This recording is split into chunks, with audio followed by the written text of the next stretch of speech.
Welcome to Chillin' 101. We hope this video helps. In this video, I will explain how to connect Bluetooth to your Rolls Royce Cullinan.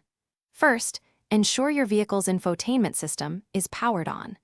Navigate to the telephone or media/radio menu using the rotary controller.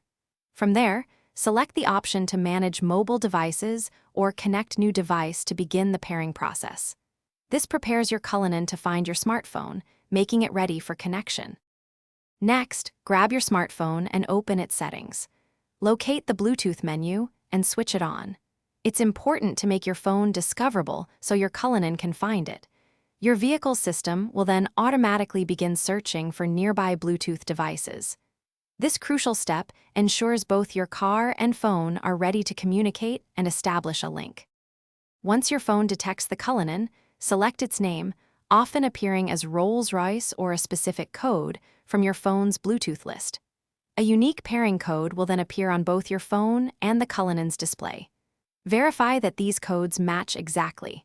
Finally, press OK on your vehicle's infotainment system to confirm the connection and complete the pairing process. With your phone successfully paired, you can now enjoy a range of connected features. You might be prompted to allow contact syncing, which enables hands-free calling directly through the car's system. You can also stream your favorite music or podcasts with crystal clear audio. Remember to use voice commands for safe operation while driving, keeping your focus on the road and enjoying your journey. Thanks for watching. Consider subscribing if we helped you.